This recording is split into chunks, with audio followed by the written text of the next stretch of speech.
Today on the Yo Bros podcast, Dustin gives the Academy Award to the Rogue One trailer. Forrest talks about his favorite video game consoles of all time, and I tell you why my childhood was better than your childhood.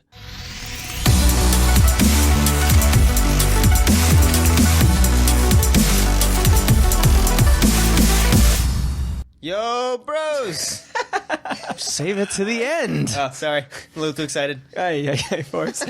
What's up, family? Welcome to the Yo Bros podcast, the show that brings three brothers to the table to talk about three topics in games, movies, and comics. If you'd like to be part of our family, please head on over to the YOOOBROOOSpodcast.com, subscribe to our YouTube channel, and rate us on iTunes. If you want to be part of the show, please email us at questions@YOOOBROOOSpodcast.com. And remember, we might be talking about potential spoilers, so if we're talking about a topic, we might spoil parts of it, so feel free to jump out anytime. Once again, I'm Dustin. I'm Forrest. I'm Cody. Awesome, so let's go ahead and jump right into it. Go ahead, Fo. What's your topic? My topic of the day is, what is our favorite video game console that we have had the pleasure of playing with? The privilege. Privilege. The honor. Privilege and pleasure and honor. Beautiful. Mine is GameCube. Why is that? Are we going right into it? Sure. Oh, man. Just going to start talking to us about GameCube. Yeah, I know. Should have rehearsed then. No, This is why people tune in. no, GameCube was definitely my favorite. It was kind of like at the spring of my lifetime. I mean, people might say I'm in the spring of my lifetime right now, but this is... Now you're downhill. Yeah, it's all over. What are you talking about? Okay. You peaked at 19, pal. Darn. All right, so if I'm to look back at the glory days, I'd go back to first through fifth grade, my elementary school days. Oh God, I know life's gotten hard, man. No, but so as soon as long division started. now I'm on synthetic, man. This is bad. No, but so I would say the very first console I ever played was the SNES, then the N64. But around the time you start hanging out with your buddies often, school is fun. The cool new games were coming out. That was around GameCube era. Uh-huh. So when I was a kid, I was already playing the older games, SNES and 64, but the new games were on the GameCube and PS2. But the GameCube definitely left an impression on me. What with Super Smash Bros. Melee, Resident Evil 4, you had the Mario Party games, Mario Kart. So there's just a plethora of titles, and even today, people are still playing the meta game of Super Smash Brothers, and it's huge tournaments going on every day still. So did you get that for your birthday or Christmas? Do you remember? I got that for Christmas. I think that was my first grade Christmas. So I remember when we picked that up for you, and I remember looking at the box. I'm like, why is it so small? Because this is when stuff was getting bigger and bigger. You got to realize this is when the Xbox came out, the original Xbox and the PS2. And so pizza box. The Xbox was a VCR, essentially. It was so big. And the PlayStation 2 was a nice size, but it was, very thin and linear. Yours was literally a cube. Yeah. And it was so tiny because it had these little mini discs in it. And I just remember looking at it, I'm like, what the heck? This is so weird. And I remember you requested the purple one. I'm like, this is stupid. Oh, I wish I had the orange one. That was the cool one. My thing, now help me explain this, that I could never get into was the controller. I don't get why. To me, that's still one of the easiest controllers to use. Like if we're to go play Super Smash Brothers right now, and let's say we port it onto the Wii, people are gonna flock to the GameCube controller still. Wii U released GameCube controllers just for Smash Brothers. Just for Smash. Yes, I believe that's one of the very few games it actually works for. Yeah. Anyways, the controller's so weird. It has the yellow stick. It has the A and the B button, which are different sizes. Then it has the X and Y button that are around the big red A button, the red button. I don't know. It was just too weird. The D-pad, I guess that was a transition for me away from the D-pad and onto the joystick, but the D-pad was still in a weird... The button with the arrows on it. Woo! Dummy. Anyways. The D-pad. Up top. Yeah. So anyways, that was, I don't know. The controller was just so weird. And I moved on to PlayStation 2, and I was like, oh, Nintendo's the baby system, while PlayStation's the grown-up system, was the thoughts in my head. Your backwards mentality. Backwards mentality, so stupid. So yeah, no, I actually... I don't like GameCube, but I like a lot of games that came from it. Like, yeah, one of my favorite games. Like, I have a lot of Rogue Squadron, man. Exactly. No, but just going back to some of those games, or playing like re-edited levels, like on Mario Kart. They released a bunch of Mario Kart levels from the GameCube. Smash Brothers. They keep iterating on that. Which one's it's Melee and Brawl? Which one is on the GameCube? Brawl is on the Wii, and that one was really bad. So Melee is the one that people keep going back to. Yeah, right? Isn't Project M when they like emulated it and uploaded it on the Wii version? Project M is when they put in all like the frame rates and mechanics from Melee onto Brawl. And that's the best game of all time. Okay, we can make it a separate podcast for that. It's a whole separate episode just on Smash Brothers. That's a great game. Awesome. So okay, so very cool. So but on the controller, I mean, I really don't see much of a difference between that and say the PS console controllers. Yeah, because you got the normal directional pad that you always use with the GameCube and with the PS controllers, and then you got the what are these, the R3 and L3? Yeah, I mean that's kind of what the GameCube is modeled after if you look closely. I mean the Y, X, A, and B are the triangle, circle, X, and square. In fact, I think the PS controllers actually have more buttons, especially the R1, R2, L1, yeah, but L2. it's just the layout is so much easier. It's symmetrical. I know what you're saying. It's a little intimidating when you first look at it. I think the N64 controller was a little weirder, but that is true. I was holding the N64 controller forever. So if you don't remember, Cody, you had the handle in the middle with the joystick, and you had the handle on the side with. I remember. I remember. So I was like, forget this thing. I'm not ever using it. I was holding it on Nintendo because of it. I don't have 3 hands. What is this?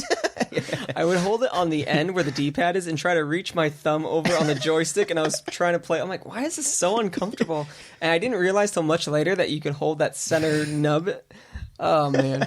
Did anyone ever see you and correct you? Yeah, did anyone ever teach you how to hold a controller? Cody hit me too hard once, and I just saw things backwards for a while. So no, I don't know. I saw a friend hold it. I'm like, there's a button back here and everything. So all right. Very cool. Yeah. So, Forrest, give us the rundown. What are your favorite games on that system? Oh, man. Okay, I might even have the order of it. Okay. So, we'll go with... Oh, man, I don't have the order of it. Let's go with the games then. Yeah, Super Smash Brothers for sure. I don't even think I need to say why. I mean, even back in the day, that was such a huge hit. We'd have our buddies over, and we'd have sleepovers, my buddies and I, from 6 at night till 4 in the morning, just playing nothing but Smash, putting on level 9 computers and battling against one another, and then you'd get all the unlockable trophies and levels and characters. It was just so much fun. There was so much to unlock in that game. Then from there, this might be a cult classic, but the Ultimate Muscle game they had on that. Isn't that a wrestling game? Yeah, the wrestling game, the anime wrestling game. That was so fun. Do you remember that? I remember watching you play it. Yeah. Could you wrestle people on that game and you'd never actually knock them out or pin them? You could just keep on wailing on them for an hour if you wanted to. Punch, and then I mean they had a health bar, so it would go down eventually. But no, that was a really fun game. I remember I got that for one of my birthdays, and again it was just one of those games where you'd have the buddies over at night, group of 8, and just play that nonstop. So that was great. But I think my all-time favorite game on the GameCube is RE4, Resident Evil 4. Yes. That one was really fun. That, I think, is the best Resident Evil game. Do you know the guy who made that says this game has never come into any other console, and it came to they're re-releasing it for PlayStation 4 in a little bit. Yeah, it literally came to every single console after that. I mean, I can see why. That guy knows. I think he said something stupid I'll cut off my own head if it ever comes to any other. Where's he buried? Yeah, I know, right? In the town of Resident Evil 4. Get a Hamlet with his head or something going. No, but that was a great game. It was super long. There was tons of guns. There was even minor exploration going on, so you could find treasures. You'd have to look up into the treetops and find a nest, and that would contain treasure. And you could combine your treasures to have even more expensive products that you could sell to the merchant. Mm-hmm. The merchant was a classic. Just overall, I think there was just so much charm to that game, and the enemies, the weapons, the improvements you could add on to your weapons to make them more powerful. You had the mercenaries mode, which is the mini game where you just destroy wave after waves of enemies. It was just a ton of fun. There's tons of replayability. I still can play it to this day and beat it. And I would say that's one of my favorite games of all time. It was on the GameCube, luckily. Nice. Mm-hmm. All right, Cody, you want to go or should I jump in? You can jump in.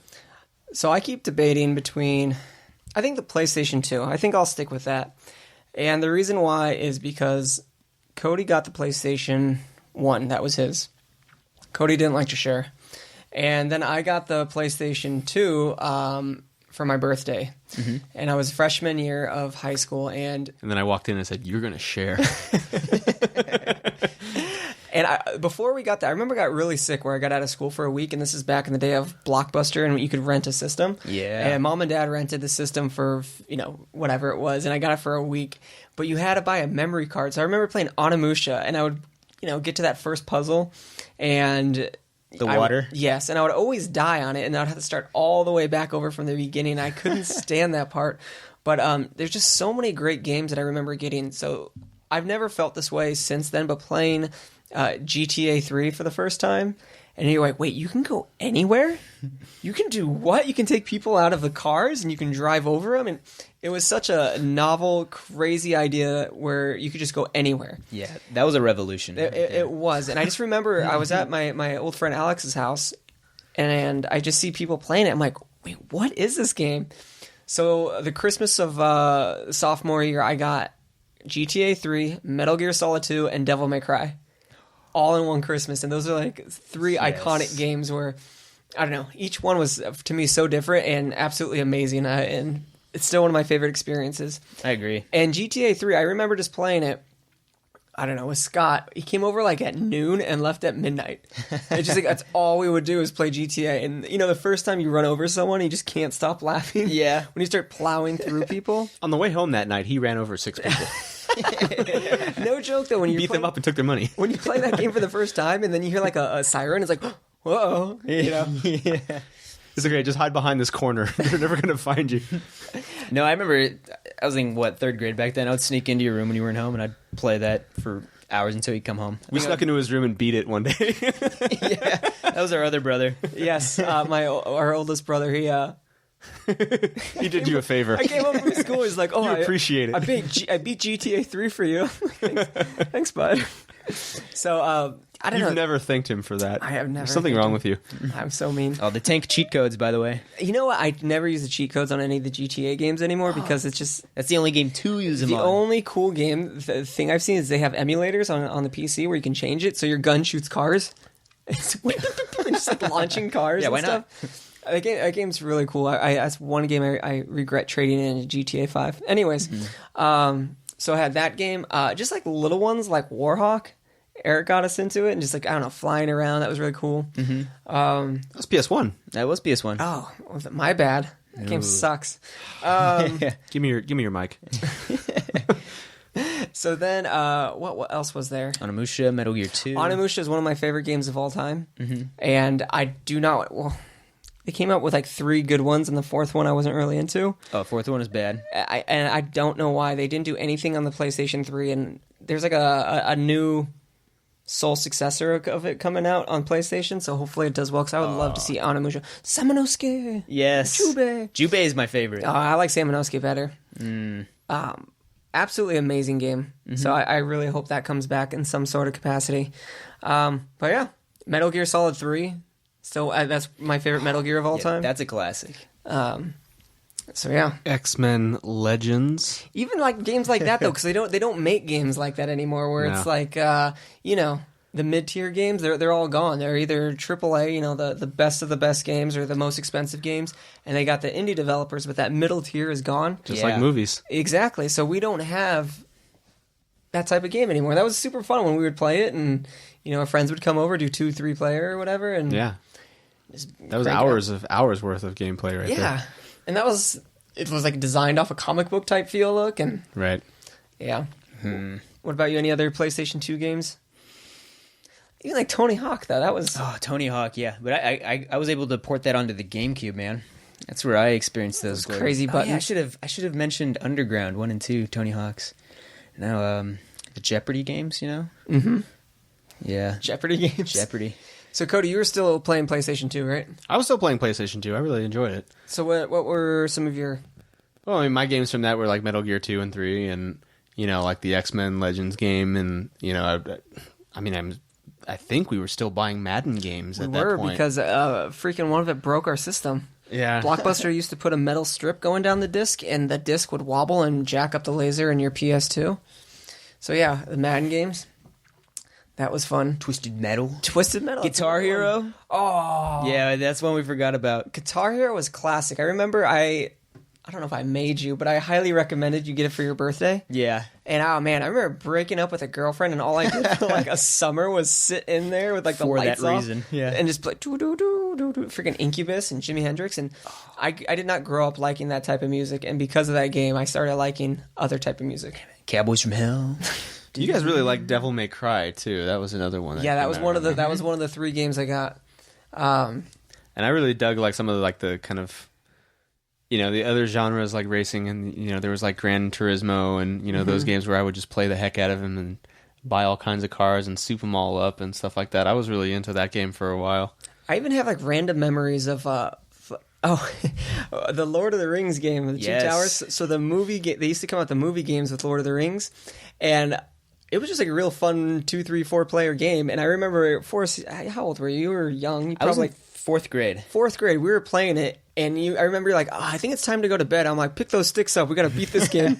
And I kept you up till 2 in the morning playing this game. And then the next day, Mom's like, do you know why Forrest is so tired? He couldn't wake up and go to school. I'm like, I kept him up all night playing video games. Yeah, that was awesome when I woke up and looked at the clock and it was 11. I'm like, sweet. Mom got so mad at me. Well worth it. You what? And then there was that role-playing game. The Lord of the Rings role-playing game. I remember I'd play it until I'd fall asleep. And then I'd wake up, and then like it was still like my turn. The boss was just waiting for me. It was like a turn-based. And I was like, oh, sweet. You fell asleep in the middle of the battle? Yeah, I fought against the boss of the game. Like, I woke up at 2, 3 in the morning, and I'm like, oh, here we go. Let's go. You can't do that against Sauron, man. I did. The eye. Final Fantasy X. Final Fantasy X, I'm playing that right now on the PS4. Oh. That is a great game. Sweet. Was it Persona 4? I didn't get that to the Vita. What else? Gosh. Speaking of keeping Forrest up all night, we played Silent Hill 2. Oh, yeah, that's another PS2 game. Mom was wondering why Forrest passed out with a pair of scissors in his hands because we kept him all night and freaked him out about Silent Hill 2. That was one of those games. I was really into the kind of horror games back then. So, I was into the original Resident Evil games, like on the original PlayStation. And then when PS2 came around, the Silent Hill 2 games, they were so moody and so dark and just weird, like sound mixing and just like all the different kind of noises and the theme that would pop up at random times. And that was such a psychologically weird and just kind of like terrifying game when you're playing it for hours and hours and hours, like, and it's like 3:00 in the morning and you're like going down the stairwell in a cemetery and the stairwell goes down for like what seems like forever. You know what I mean? It's like, oh man, yeah, I'm still underground, man. This is weird, man. That was creepy. Yeah, it's just like this, that kind of like moodiness. I don't think you're gonna get a game necessarily like that so much anymore because the way that the controls were set up, that was a still camera game, right? The fixed angles, yeah, the fixed angle games, and people I don't think that would fly nowadays. I'm still telling you, man. Until Dawn, it has fixed angles. Yeah. So if they made that into like a Resident Evil game, that's awesome. Or like a traditional like that, it's really cool. I'm telling you, man, I don't think you can have a horror game without fixed angles anymore. Yeah. I'm calling it. The last one I'd talk about would be NBA Street. I came home with that game one day, and we played the heck out of NBA Street. It was like NBA Jam, but newer and cleaner, and, that was a lot of fun. Yeah, that was a lot of fun. Rucker Park. Yeah. That was fun. You could straight up like punch someone in the face, and it'd be all right in that game. That's awesome. You could, yeah. Yeah, that was nuts. You could take a dunk from the 3-point line, just like in Jam. Yeah. Sweet. That was a great game. All right, Cody, what about yours? Sorry, I went a little long there. I got excited about the PS2. Yeah, I would either say the PlayStation 1 or the Super Nintendo. I mean, that was like my peak right then. So, I'd probably go with the PS1. Just because it was, the polygon-based system and everything that you could do with the PlayStation that you couldn't do on just like a cartridge game. So looking back, what were your favorite games on that? Metal Gear. The first Metal Gear Solid was like still, in my opinion, one of the best games of all time. And then the original Resident Evil games, like I said, Resident Evil 2, those were something new. Like when you first see like a video of, a zombie snacking on somebody's leg and then turns around. Oh no, they're coming to get me. I'll just stand here and wait 5 minutes for it to get to me. And right. That was such a fun game. And and then, I was really into the sports games too at that point. So you're playing games like NBA Live or Madden and things like that when you actually had like the video footage. Yeah, I was going to say, the first time you can get the video footage and the soundtracks. Right. You remember that in Metal Gear, the video footage they had from like World War II, they would include in the game of like the bomb going off in the like New Mexico desert and whatnot. Yeah. That was super cool. For back then, I mean, people don't necessarily appreciate it so much now, but I mean, that just added so much to the game when you were playing it because it was just added that sense of realism to it, I think. Mm-hmm. And then, of course, Medieval. Of course, Medieval. Yeah, Medieval was Forrest's favorite game. It's my game. This was when I was in high school. I was trying to talk to girls, and Forrest would just like bust into my room when I was trying to like talk to ladies. Steal your girl. Yeah. Just, when are we going to play Medieval? Never. Go away. That's so funny. You know what game I really like? The Wu-Tang game. Oh, yeah. Enter the 36 Chambers. Wasn't that like a dungeon crawler game? But it was also like a fighting game, too. It was kind of a cool mix. Yeah, and you could try to like go through the 36 chambers and try to get to, different challenges or whatever. But I don't know. I like Wu-Tang, and that was a sweet game for it. Soul Protector. That was RZA's move. Method Man had a hammer. But like, that's all I would do. Like RZA had 2 swords and would like spin in a circle. Soul Protector. Right. Did he mess up your anatomy with assault and battery? Of course he did, man. Tore it up. No, I actually bought that game when I had the PlayStation 2, and it was like at a GameStop for like $2. I was like, oh, jackpot. That was sweet. I'm trying to think any other classics. Tekken 3. Was that on the PlayStation? That was PlayStation 1, Tekken 3. Yep. Yoshimitsu battles all night long. Yoshimitsu. Brian Fury. You feeling me? Sweet. What about I would get pissed off at that game because you guys would just be Yoshimitsu and stab me with one move. I'm like, that's right. You'd fall for it every time. It's my sword. You better watch out. That and who's the break I didn't know you could reach halfway across the screen with it. Yeah, go play your Kuma. You can be the bear. No, I was the tree guy. Oh yeah, I remember that. The tree with the gold boxing gloves. Oh, remember Eddie Goro? Yeah, you just smash buttons and you're like, hey, look, I'm good at this game. I was super good at the game. No, you weren't. You didn't even know what you were doing. Winning, that's what I was doing. That was sweet. Trying to think. What else? I just remember I got the N64. Mm-hmm. So during that Christmas, I wanted a paintball gun. Didn't get it. I got an N64. And Cody got a PlayStation. I should be. I sound so spoiled. But then, like, I don't know. I had no games. And then Cody's like, it's like playing CDs and it's like NBA Jam or NBA Live and it's showing real video. I'm like, I wouldn't share. You got your own stuff. Oh, you still have to blow on the cartridge, man. Yeah. I had to blow on the cartridge playing Donkey Kong. Go play your baby games. Donkey Kong Country. I was like, this is lame. Yeah, leave the 3-point shot for the big boys. Awesome. So any other thoughts on favorite consoles? Do. I have no idea what that is. That's the beginning of Metal Gear Solid. Come on, man. The Konami. Oops. Give me your mic. It's twice you've taken it for, Cody. Well, I mean, obviously the PS1 is, if you want to try to play it today, it doesn't look the same and it doesn't feel the same as something that you would play nowadays. But that was the PlayStation that kind of, started the whole thing for Sony, obviously. Mm-hmm. And thank Nintendo for that. Yeah, and I don't know what that means, but I think it's later story. For it being what it was at the time, it was a revolutionary system for me, and so that was like really like the big game changer when, at the right age for me. I was a teenager and I was into video games at that time, and so that was a big deal. Yeah, that seems like a renaissance sort of. Nice. I like it. All right. You guys want to share your favorite video game systems, or if there are any classic games that we missed? I'm sure there were a bunch. You guys can email us. Yeah, we got them all. Questions at YOOOBROOOSpodcast.com. We'd love to hear what you guys have to say about it. Sweet. All right, well, let's switch on over to my topic now. Topic 2 of the day. All right, I'm out of here. See you later, Forrest. But before I'm leaving too. Well, guys, let me talk to you about Star Wars. So, last week, the Rogue One trailer came out. I honestly could care less about that. The Rogue One, the little side stories going on. I don't know. I thought it was a dumb story about these Next people stealing Death Star plans, and I saw the trailer. I don't know. I thought it was lame. It's like you already know what happens. Because they all die. They explain it in episode 4. Many people die to retrieve these plans. But that's not them. Yeah, it is. No, the Many Bothans died was in Return of the Jedi when they were stealing the plans for the second Death Star. That's what Mon Mothma was saying. Oh. This is them stealing the plans for the original Death Star before A New Hope. Give me your mic. Oh. They all die. How do you know they all die? Yeah. Because I believe you're wrong. Just admit it, man. Nice. It's them stealing the plan for the original Death Star. In the trailer, understand they that. show the Death Star being finished. I understand that. I understand the timeline. I just don't. This isn't No, going the other well part- for you, man. Anyways, after the trailer, thought it was freaking amazing. Yeah. I think it looks really cool. I think so too. We've all seen it.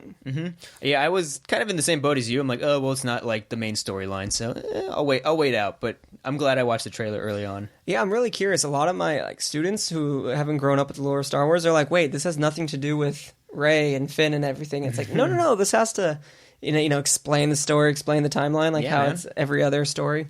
Every other year is either a part of the trilogy or standalone. So I'm really curious how they're going to think. So what are your initial impressions, though? I want to hear. I like how in this movie it looks like there's not much Jedi stuff happening. Yeah. I think one of the things that really kind of wore me down on Jedi was like the prequels, and it was just all Jedis all the time in those 3 movies. And to me, if you're going to bust out like a lightsaber, it needs to be a big deal. Yeah. You know what I mean? It can't be like, 10,000 lightsabers in an arena. I mean, which is like cool in the moment, but it just kind of, it lost the specialness of it. And to me, the Star Wars universe is a lot more interesting when it's basically like a war story, right? Where you have the Empire, you have the Rebellion, and they're, 2 sides that are more militaristic. And then you have these weird like priests with their light swords. You know what I mean? Like that's kind of cool. But only when it's just like speckled in there. So that they're concentrating more on like Empire versus Rebellion and spies and, stealing plans, and it's more of like kind of a military feel to it, it seems like. I think that's kind of a really cool thing and probably a smart move. Yeah. Because that's the part that makes the universe feel much bigger. Otherwise you're still just concentrating on these Jedi with basically the same characters over and over again, and it makes the universe feel much smaller. Whereas this, like, you can go a lot of different directions because who knows how vast that Empire is, I love some of the imagery in it when like the stormtroopers are on their little, I don't know, Land Cruiser or whatever, and they're just like walking around the streets. Just reminds me of like Nazis occupying the streets of Europe and stuff. And I don't know, it's really cool imagery. I thought you heard it here, guys. Dustin likes Nazis. Shut up. He thinks they're really fun. No. We're gonna totally have to edit that out. My students listen to this. That is not true. The imagery of that, of having the Empire, because there's a lot of correlations between the original Star Wars and World War II, and as well as the Vietnam War. They're called stormtroopers. What the heck, man? It was from World War II. SS soldiers. I'm sweating. So you now. like the imagery of Nazi? Yeah, who's the guy who like rebel scum? He's a total Nazi. Oh yeah, he was Hitler. Yeah. Even look at the freaking... He was Goebbels. I mean, the Emperor. Come on. Yeah, come on. Yeah. I had nothing to say about him. Well, to bail you out here, I thought it was really cool Bail seeing... me out. You threw me under the bus. I think Rogue One's cool. You stepped in front of the bus. Oh my gosh. I like the really cool parts was the Imperial walkers, right? Like Yeah. seeing them walk around and actually firing straight at the camera. That was really neat, and just the sound of the siren over the entire trailer. Yeah, kind of. Yeah. That one. Kind of like added a feeling of, dread and tension to it, which I thought was really kind of neat. Yeah. That was sweet. And the Nazis were pretty sweet too. Anyways. Forrest, what about you? What do you think? I just want to start off by saying I don't like Nazis. No, me neither. Me neither. I think it's deplorable. Yeah, I think it's sick and disgusting. So anyways, I like I like it for the nostalgia of it. I like seeing them, like, the Death Star recreated in like 1080p. I like seeing it being built. That was really cool. That was really cool, and how the satellite dish like pops out and it's like bigger than like 300 ships put together. Like that was super cool. I kind of like seeing the new areas. Like I guess I'm more about the visuals yet since I don't know much about the story. So I kind of like it when they're in like that kind of beachy, sandy area, and you see the AT-ATs walking around shooting down at the rebels. Like that's super cool. It gets me reminiscent of the old the sequel trilogy. With the battle between... Talking about the original or the prequels? No, not the prequels. The sequels. The originals. Sequels. The original sequels. Yeah. The sequels from the prequels. Mm-hmm. Yeah, the prequels of the sequels. But So not the the movie- squeakles. That was something else. Episode 4, 5, and 6. What? Yes, episode 4, 5, and 6. Okay. So yeah, I don't know. It just gets me reminiscent of that. I like it. Very cool. Yeah. And maybe we'll see Darth Vader. And I do like. I know that how you feel like. Oh well, it doesn't have anything to do with these characters. I think that's kind of a good thing. I don't want to see the same characters over and over and over again. Yeah. I think that kind of gets a little bit stale, and I think it makes, like I said, the universe feel a lot smaller. I want to see kind of more of the new characters and keep on expanding it. Yeah. Just like I don't want to, I mean, eventually we might talk about this, but a young Han Solo movie I'm not all that excited for, and I don't need that. I don't want us to keep on revisiting the same characters. I don't want a Boba Fett movie. Because to me, as soon as you start explaining what Boba Fett is all about, he becomes way less cool. He's a clone. Well, Sweet. what was cool about him? There's nothing cool necessarily about Boba Fett other than his costume looked cool. And then fans And he before had a ship called Slave One. Yeah, dude. and before that, yeah, and it looked weird, and it didn't look like the other ships, right? He just looked different. His ship looked different, and he was a bounty hunter. That sounds cool. What did he actually do? I mean, he fell into a sandy butthole in the third movie, but I don't know what else he did. He captured Han Solo. No, he didn't. Darth Vader captured him. He had great down He Han took Solo. his gun right from him from across the dinner table. I saw it. Dude, he had character development, man. He was great. No, Hung he, out in Jabba Palace's hut. yeah, he just hung out and held his gun. He didn't actually do anything cool, but people and fans, what they did is they developed their own ideas and developed their own mythology around Boba Fett. As soon as you give the movies the chance to say, okay, well, here's the definitive origin or here's the definitive story behind Boba Fett or whatever, it takes a lot of that imagination and coolness away from it. Yeah. You know what I mean? They did the same thing in the comics with Wolverine. Like, Wolverine was cool when you didn't know anything about him, and they still want to act like, oh, he's like so mysterious. They've explained more about Wolverine's backstory than any other character in the comics, and like, unfortunately, he's not as cool as what he was back in the day. What about Spider-Man? I'm just kidding. We're on Star Wars. Stick with Star Wars.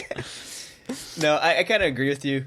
Everything needs to be in its own separate box. Right. I think everyone was a little skeptical, though, when they first heard that Disney was making tons of new Star Wars movies. So I guess people are going to be skeptical about Han Solo and Boba Fett no matter what. But Yeah. I think it's still going to be good. Maybe it'd be cooler if they were still mysterious characters, and we don't want to see a baby Han Solo. But I think they're still going to be good. So. Yeah, I don't know. You just don't need a baby Han Solo movie. But with this one, one thing I was a little nervous about, how like Star Wars movies are always trying to explain everything? Mm-hmm. They were saying like, oh, maybe this chick, like the main character in Rogue One, is Rey's mom. And I'm like, oh, please no. Like, No, I don't want that either. just like, who cares? I don't get what everyone's obsession. Who's Rey's parents? I'm like, who cares? I hope that never is revealed. I bet it will be because everyone's asking so many dumb questions. But it's just like, it will be. dude, someone dropped her off. Be like, dude, we don't have... If it was just some like jerks that nobody's ever heard of and they're not important at all. All right, that'd be fine. That'd be fine. Or they died in some like Imperial attack or something. Or they just died. Yeah, maybe they're on one of those planets that exploded like horrendously Yeah. from the planet Death Star. Maybe it should be Krypton. Yeah. If they named that. Totally ripped it off. I know. What if it's a shared universe? It's all a prequel. Yeah. Would you be excited, Cody? If at the end of Rogue One, Superman shows up to save them all?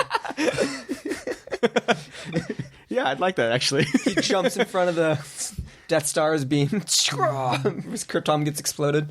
Yes. Take that, Boba You Fett. thought it imploded. It really exploded. Nice. I'm insisting. I watched The Martian, and I'm like having more fun insisting that The Martian is a prequel to Prometheus than anything else. Oh, that's true. Prometheus is a great movie, by the way.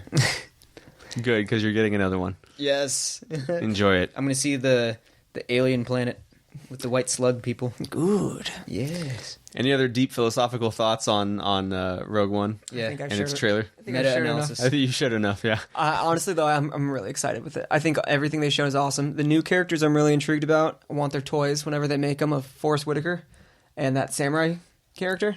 How do you feel about Forrest Whitaker in the movie? Because he's instantly recognizable as, oh, there's Forrest Whitaker. Does that? I know Forrest Whitaker, but it's not like I've seen him in a numerous amount of shows. You know what I mean? Mm-hmm. Like I know who he is, but I haven't seen many of his movies, so it's not like, oh, that's Forrest Whitaker playing this guy. Right. I think there was a little bit of that, honestly, with Han Solo, though, for me. Like, Really? It felt like, oh, yeah, there's... Because in this movie, he was grumpier. You know what I mean? And so it's like, oh, yeah, there's grumpy Harrison Ford again. Yeah. You know what I mean? Oh, look at that. He tried to tell a joke. That's okay. Good for you. Good for you, Harrison. He tried. Hey, I liked him. I did too. I did too. I liked him, but I couldn't help but feel like, yep, there's Han Solo. He didn't want to do this movie. You know what I mean? He got like $30-something million. I'm sure he's okay now. Yeah. No, he's still. Oh, pissed. they killed him because he didn't want to do another one. I read really quickly before we move to the next topic. I thought it was really funny. I read an article that Luke almost didn't want to do it because he read the script and he's like flipping through. And he's like, Mark Hamill's like, wait, I don't say anything. They just find me. That's it. He's like, well, no, the whole point of the movie is to find you. And I don't know. Yeah, I hope he's like a main character. I hope he's like training Rey. And you know how she has a staff? Mm-hmm. I hope she has a double-bladed lightsaber. And like she's training, like Luke's just kind of like bored, like blocking. It's like the things I make up in my head. Did you see the Twitter picture of Mark Hamill on top of Ridley's back? No. Yes, I did. Reminiscent of Yoda and Luke. Yeah. It's gonna be awesome. He's gonna be carrying her around. That needs to happen. That's awesome. All right then. So, any other thoughts on that? I think it's interesting though, actually, how the Star Wars universe is getting more diverse. Because I mean, as we all know, if you look back at the first 3 episodes, it's like 2 black people in it and a bunch of aliens, and so I think it's interesting actually. If you look at Rogue One, you got like an Asian actor in there, and actually one is from Poway High, I believe, which is really interesting. Westview. Yeah. All right. Good enough. So I think that's for episode 8. Oh, darn. It's still pretty cool though. So yeah, a school Forrest that Whitaker's in it. Cody used to teach at. A girl got hired to be in episode 8. Mm-hmm. It's pretty awesome. Did you know about that? No. Are you excited? No. You will be. You will be. Guys, she went to that high school. What if she knows you? She's like, I just want to thank Mr. Jenkins for teaching me math. It's in the credits. Special thanks to Cody Jenkins. You know who you are. The last scene of the movie, she turns to the camera and winks. Mr. J. Yeah, but This no, one was for you. But awesome. I just think it's interesting because it's a whole universe, and so it's fun to see some diversity in there. Genuinely, Very cool. All right then. So that ends the second topic. Aye. Cody, All third right. topic. Well, I got to change the course of this conversation. Enough of this imperialistic nonsense. We'll talk about some good old-fashioned American patriotism. One of the things that I want to talk about here, this is we just had the 50th anniversary of G.I. Joe, which was the toy line that we kind of grew up on in the 1980s, and we were big fans of it, and I had a big G.I. Joe collection, still do, and I love the toy line. And at this point, it looks like Hasbro is kind of disinterested with G.I. Joe, and they don't really know what else to do with it. They haven't produced any toys in the last year. So really quickly, Hasbro is the toy company that makes X-Men, Star Wars, and G.I. Joes. Transformers, yes. Yeah. And so, the G.I. Joe Collectors Club, they don't know if they're going to be continuing on past this year. And so there's a lot of kind of question marks about the future of G.I. Joe. And so I don't know if this is going to be the end of it. I don't know if there's going to somehow save, the toy line and keep on producing stuff. G.I. Joe has kind of come and gone over the years. It kind of had a resurgence in the early 2000s after it was gone for 5 or 6 years. So who knows if this is actually the end, but I just wanted to talk about G.I. Joe because I like it and I think it's cool, and they've had the 50th anniversary figures come out, the little, and we're talking, by the way, about the little 3 3/4 inch figures, not the 12-inch Barbie dolls, but the real G.I. Joes is what we're talking about. I got a whole tub of them in the closet right there. Yeah. And so when I was collecting G.I. Joes, the main thing for me was just the diversity of figures, how many different toys we can get. They're all basically the same, but they change each of the figure molds and everything like that. So there's so many characters, and then there's the vehicles, which were so much fun to collect and put together, and have these huge battles with. And some of the vehicles got super ridiculous, and then of course there was the cartoon, which was essentially starting off as a 30-minute commercial for the toys. Yeah. But the TV show and the commercials too. But they were just a lot of fun, and they kind of built up this whole mythology behind G.I. Joe, and I hope it continues on. But so the toy started in '82, correct? Yeah, the toy started in '82. The 3-inch figures in '82. Mm-hmm. And so they were just the basic good guys. They were all dressed in green. They all had their different job. One was a bazooka soldier. One was a communications guy. One was the leader. And then, of course, they're fighting the forces of Cobra. And you had the mysterious Cobra Commander and the strangely clan-like Cobra Troopers with their, blue hood and, and their silver faceplate and everything like that. So that's where it started off. But then it kind of got weird with the introduction of characters like Destro, which was like a silver faced bad guy, and he was the toy was all chromed on the head, and it was like, what was this guy about, and that kind of thing. Color changing Zartan, and then the twins and everything else. So Serpentor. Yeah, Serpentor. Snake Eyes was the original, correct? Yeah, he was. Okay, and then the show didn't start till like 86, so like 80. Well, what they did is like in 1983 they had like a 5-part miniseries for it. Okay. And then they did another one in 84, and then it wasn't until 1985 where it went to series, and then they had like all those episodes. So on your DVDs, do you have those miniseries on it? Yeah. Is that included? Okay. Yeah. So yeah, I believe they still might be on Netflix. So if you've never seen the original G.I. Joe cartoon, granted it's from the 80s, it might be a little out of date, but they're still classics. Oh, it's got great saxophone music on there. That's true. So you had Snake Eyes like dress up as a woman and dance.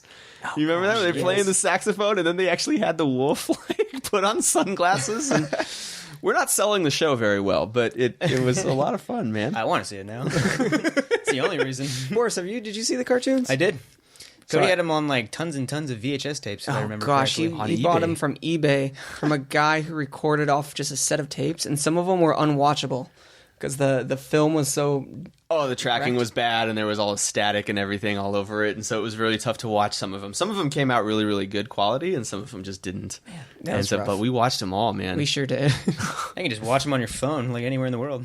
Yeah, I mean, it was a different time, but Yeah, VHS tapes were the man. So one of my least favorite experiences on your birthday, you got this giant vehicle, which was almost the size of this table, if not the size of this table. And it wasn't a vehicle; it was a mobile command center. it was the general. What was It was the called? General Mobile Command Center. And this thing was so big, and I was trying to walk around it, and I don't know, I was like 5-6 years old, and I tripped and I fell and I sat right on it and just smashed it in half. Cracked it in half right down the middle. wish And I like heard. sharp pieces of plastic like went up Dustin's butt. Not up my butt, but yes, Into your butt. Cut. Did it break skin? Yeah, I was bleeding, and then Yeah, from the butt. Went in your butt. Yeah, it went in your butt. Students, it went up his butt. I did not. So, anyways, he then my dad, who is I don't know, rushes to judgments quite often and got very angry very quickly. So I was like, he There was must no have rush thought- to judgment. He knew exactly what happened. You sat on my toy and broke it. And you were smiling too when you did it. Yes, Ryan. So he used to have these super long matches to light the barbecue, and he had like 5 of them. He's like, "Oh, you broke his toy, you ruined his birthday." He's like chasing me, trying to hit me. with You were just matches. crying because you knew you were going to get caught. Oh, Blast, my plan is foiled. It made too much noise. so first off, Cody's crying because his toy's smashed. I'm like crying because my dad's chasing me with like big wooden matches, and I have plastic around my legs and back area. Oh, Yeah. you might have wanted to elaborate on that. And yeah, of course, the assumption was I broke it on purpose because I was jealous of Cody's birthday present. I loved that toy so much. Yeah. God. I had a good day with it. So yeah, I got smacked around for that. So And we put it back in the box and we returned it for another one yeah, the he next got day. like the next day. Yeah, that was worth it. That was fun. right? Darn. Got to land the jet on it. And Dustin That wasn't the only time you broke my toys, Dustin. No, the other times were different. How angry were you when you figured out he could get another one? Did not. You only get one butt. It's not like you can return it and get another So then one. the next day, I jumped up and smashed my knees down on it, WWF style. Did the people's elbow on it. So no, then Cody had like a tub of them. There were so many in there, and I started playing the game of them exploding. So I'd grab tennis rackets and smash them, and they would explode in the sky. Now, granted, like I was only collecting for a little while, right? So I was a kid, and I probably bought a few in like the year 1988 or so. Why? You had so many. I broke so many of them. Yeah, but I had so many just between those like 3-year period, like between like 1988 and 1991. You know, a lot of the figures that came out at that time. It was so cool back in that day. Like before, you just like go online and see what's being released like 6 months ahead of time. Yeah. You had no idea what was coming out until it showed up in the store, right? And so the toy aisle back then was huge, or it seemed to be huge. And then on the pegs, you would see like, oh, there's a new guy, cool. And the best thing about seeing the new figure is you turn it around on the back of Yeah. the card, it would have the pictures of 20-something other new figures that were all new and you hadn't seen any of them before. And you're like, who the heck is this astronaut guy? Yeah. Eco Warriors, what are those? That was so sweet. You know, and then you would X-Men. open up, and then the best thing about getting the vehicle, right, is like the vehicles you would buy, and it's almost like getting two presents, right? Because you get the vehicle, you put the vehicle together. This was one of those like vehicles that like it wasn't already put together and like held together with all the little twisty ties. It was all these pieces that you would assemble together, right? Mm-hmm. And so putting it together was half the fun. And then you'd put on all the decals and Half the stickers. battle. Indeed. Go on. And then, Bros. and now I know. No, but the knowing part came after because the second present was packaged with the vehicle was the catalog for that year. Oh. And it was a bit, and it was all folded up, right, into a little, like, 4-inch by 4-inch, but you would unfold it and it would be this big poster. And on the poster, it would have this battle scene of all, like, a live picture of all the new vehicles, and you're like, oh, That's awesome. what is that?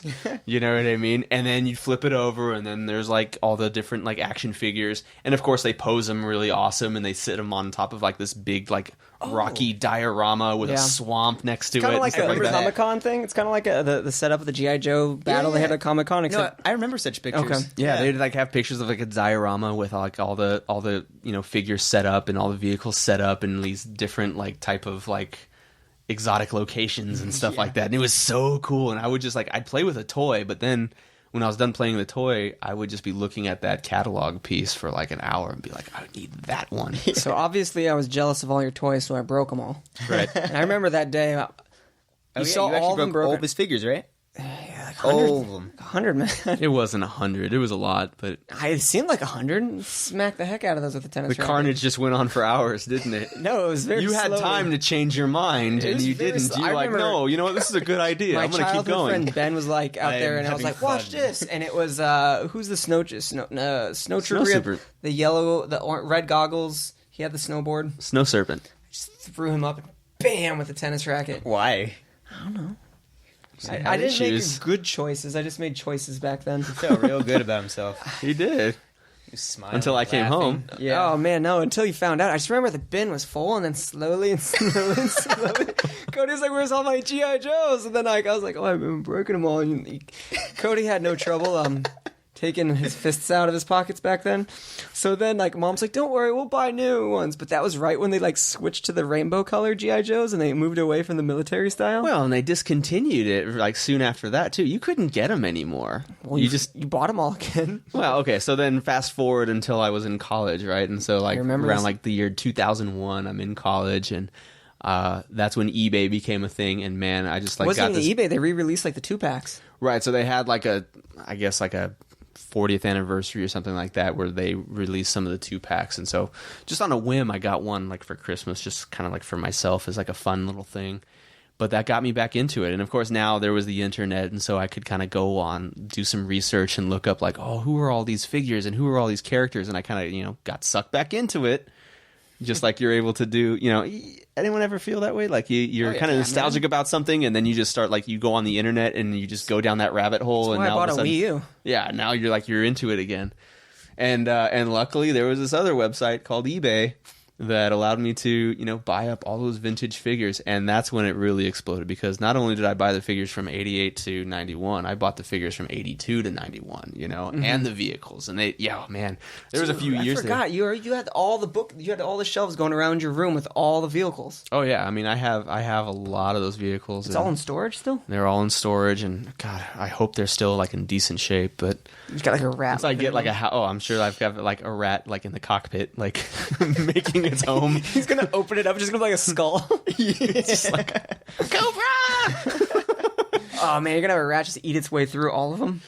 I'm hoping that it stays in like decent enough shape. I mean, they're like covered with like garbage bags and everything, and then they're in the boxes and everything like that. But yeah, I mean, I bought up a lot of those vehicles, and the action figures I still have. Yeah. They're all under my bed, all carefully packaged and everything like that. But yeah, I had to go back. I had to get them all, and Wasn't that fun? yeah, it was so great. It was like how I welcome. like spent a lot of time. Like You're welcome. Oh no, I mean, it'd be great if it wasn't for you. I would just have to buy the figures from 82 to 90 to 88. But I've had all the originals. No. All their thumbs were broken. And it was hard too because like a lot of like the early figures, like it's hard to buy one secondhand whose thumbs aren't broken or who doesn't like have their missing gun or something like Faded that. white paint or that yellow tint paint. Yeah, like white. Storm Shadow, right? The white ninja, like he was like that white would fade out and turn yellow. Yeah. Nice. And so yeah, you had to go back and really do some shopping to make sure that you got the right ones. So, for those of you who watch the movies and that's your only experience with G.I. Joe, it's Shame on you. way cooler than that. You should really go back, check out the toys, check out the cartoons on Netflix. Just imagine like having your entire bedroom covered, the floor covered with just like vehicles, and they're all facing one another, about to have like a giant battle, like Lord of the Rings style, except with like missiles. Army men. And having like, I don't know, maybe like 200 figures all like sitting on top of them with their guns, and they're all set up, and it was epic. I remember there was a night where I took all of the vehicles off of my shelves and put them on my floor, and it covered the entire floor of my room. That's sweet. Do you remember that night? I do. You saw it and your jaw dropped. You were like, what is this? I've What done have you that. done? So I always have a lot of toys like put away. One day I just laid them all out because I want to know how much I spent on toys. I was like, oh god. I ended up selling a lot of those, but yeah. Do you remember Cody crying because he put all of his vehicles out like in our backyard and he ended up losing like a gun from one of his figures in the grass? Oh no, that was that was Alpine's gun. Yeah. Did I cry? I didn't You didn't cry. cry. They were not real tears. Yeah, I was like 22. And I you were used crying. I used Alpine as like a Christmas ornament on our tree. Yeah. So he's the rock climber Joe, and he had this little tiny Uzi, and he dropped it into the tree, and I couldn't find it, and I was so upset. Do you remember how you found it? Yeah, it was like Christmas morning. It was in an envelope on the tree, and I was like, "Yay, the gun! It's That's back!" so great. I found it and I just put it in my pocket. I'm like, oh, I'll give this to him for Christmas. And then Cody spent another like 40 minutes looking for the gun. It's like, sucker. For Thanksgiving dinner, I would set up Spirit and Wild Bill, the cowboy God. and Indian, at the table. That's awesome. Very not fitting. There's a lot of great memories attached with G.I. Joe. It was a great toy line, and this is back when they were just producing so many. Yeah. So many, and so it was just such a huge, like, diverse toy line with awesome vehicles, awesome figures. You know, it was militaristic, but then it kind of went way out there, too, and it was just a lot of fun. So I really hope that Hasbro, you know, continues to do something. I hope they are able to continue the line, at least in some way, for fans and collectors, because it's a lot of fun. So with Star Wars, they moved away from the 3-inch figures to the 6-inch figures. Would you buy those for No. G.I. Joes? Really? No. It has to be 3-inch? Like, it's tough for me to even, like, get, like, certain figure when they did the 25th anniversary figures. Yeah, the ones in the package. With Yeah, the, when they actually carded. I love those because they were just like those vintage style, and it was very reminiscent of what it looked like in the 1980s. And that's kind of like what I wanted to stick to. Yeah. I don't know. I'm kind of like set in my habit where I'm just like, yeah, this is the Old kind of man way that I Jenkins. like, and yeah, I just want more of the same, please. You know Yeah. what I mean? Like, I don't even really like the new figures that they come up with. Like, oh, you're calling this person Blackout? That's not Blackout. That's Lowlight. Yeah. Forget you. I'm not buying Roadblock. What was Roadblock? heavy duty. No. But to be fair, there was a heavy duty figure back in the early 90s too. Back when I was collecting as a kid, he came see. with a big table that had missiles attached to it. Made no sense. Anyway, So you're like the Clint Eastwood now of G.I. Joe collecting. tell people to get off my lawn so I can Yeah. play with my toys. That's awesome. Angry old man. All right. Do we have any final thoughts on G.I. Joe? No, but I used to collect Teenage Mutant Ninja Turtle toys, so I can attest to the joys of collecting action figures. I still buy toys. I have many. It's not weird, people. It's okay. I have many. Let us like what we like. I up, old grew man. up. I grew up. Yeah. Now I read course. textbooks. Yes, and you played like 45 hours of Fire Emblem, I saw. Yeah. You're so grown up. No comment. What time did you wake up today? I plead the fifth. Probably like 12. Good job, Forrest. You're so grown up. Woo! All right, and if you guys didn't know, with the YOOOO Bros podcast, if you watch the end of the G.I. Joes, it goes Yo Joes. You can guess where we got that name from. Thanks, Cody. You're welcome. All right. I didn't invent that, by the way. That was just something that they did. I'm talking about the YOOOO Bros podcast. YOOOO Bros. I get it. Okay. I didn't invent Yo Joe's. He I know, invented but YOOOO you Bros. coined Yo Bros. Right. You came up with podcast. the name. I just didn't think ripping something off blatantly would deserve a thank you. No, That's no. all. That's why we added podcast at the end, so Oh, okay. therefore we created it. Yeah. That and YOOOO Bros was taken. Please don't sue us. Let's just do it in a different key. Come at me, Hasbro. Yeah, maybe we do it in different notes. Don't, Yo, don't. bro. He doesn't mean it. He doesn't mean it. You can't sue us then. Yo, lady. Ooh. Bros. Yo, bros! Anyways, well, thanks for watching the third episode of Yo Bros Podcast. Remember, if you want to be a part of the show, head on over to the YOBROSPodcast.com. Please go ahead, leave us a question at questions@YOBROSPodcast.com. You can find me at Twitter at DustinJenkins86. I am at Forrest_Jenkins. And I am off the grid. The 85 boy.